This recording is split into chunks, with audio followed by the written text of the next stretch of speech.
लो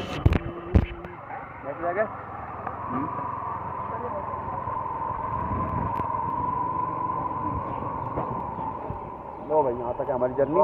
धन्यवाद। गाड़ी आ गई। चल भाई बंद कर। ना उतारी तो रहा था यार ये वक्त।